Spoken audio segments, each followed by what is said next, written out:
designated for ongoing treatment and specialty medication. I stood in the doorway watching Richard, Helen, and Jake all frozen in place. The red light above the operating room glowed. Sarah leaned against my shoulder, her whole body trembling slightly. I held her hand. Professor Roberts is one of the world's leading authorities on pulmonary arterial hypertension. He has done 27 cases like this. Every single one a success. Jake walked over with a stiff expression. Chen Zuisheng, how much did you borrow from Mr. Liu? I looked up at him. That is not your concern. $2 million. The whole Shu family selling their house could not cover it. He turned to Sarah. Sis, just be straight with me. Sarah opened her mouth, but Richard stormed over. Got right in my face, asked him. All he does is lie and gamble. He turned to Sarah. Sarah, your father has $1 million in savings right now. Just say the word and file for divorce, and I will wire it straight to you. But first thing tomorrow morning, I am putting that money into a government-backed elderly care investment program. Helen chimed in. The annual return is at least 30%. It is an exclusive opportunity through the Retired Officials Network 10-year contract. After 10 years, you get the property back plus all the investment returns. Commissioner Joe said himself this is a government pilot program. Very limited spots. We figured the money would grow. And eventually it all goes to you kids anyway. I looked at Richard. Dad, what you are describing is a scheme where you pledge your property to a third-party company in exchange for retirement payouts, right? Richard blinked and looked dismissive.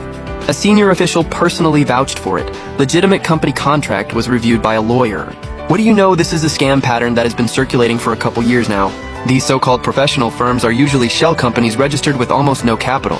They will pay out for a few months right on schedule, but by the time you realize something is wrong, both the property and the money are gone. As for Commissioner Joe, he is either being scammed himself, or he is part of it. Before I could finish, Richard exploded. That is total nonsense. We have relationships and connections built over a lifetime. And you think some gambling deadbeat gets to lecture us a contract in black and white? The government will hold them accountable. You are just jealous. Sarah suddenly stood up, her voice shaking. Take your investment deal and go. I do not want your money. Whatever happens to Cassie, we will handle it ourselves. Richard's face went stone cold, staring at his daughter, unable to speak.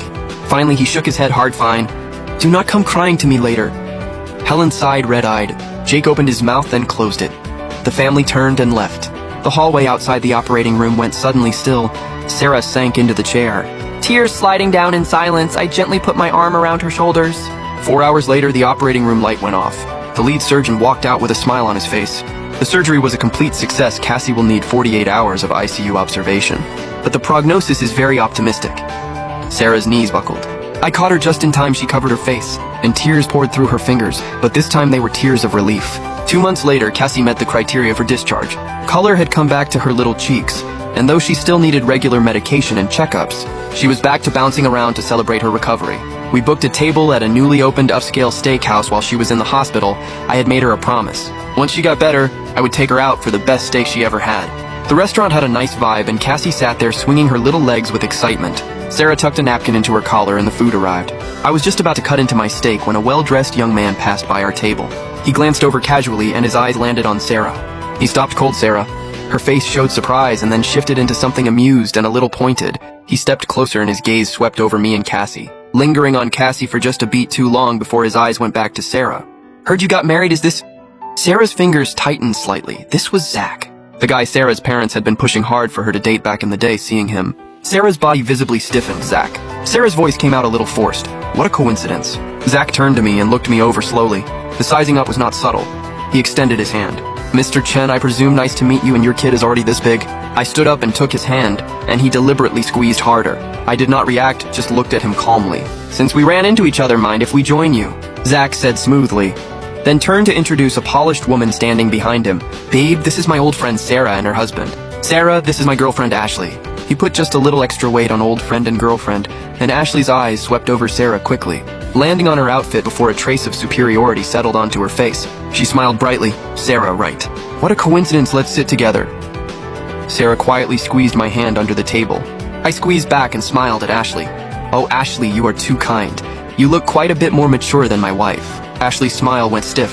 Zach ordered several pricey dishes, then looked over at me. Mr. Chen, what do you do these days? Taking care of my own business, I said flatly. Today is my treat. Small business suits me. I like the freedom. He turned to the server. Can we get a bottle of the Monhart Chet Blanc 2015? Let it breathe for a bit. He rattled off the wine name smoothly, then looked at Sarah. Sarah, I remember you were never much of a drinker, but the white wine here pairs beautifully with the seafood. You should give it a shot. Ashley jumped right in.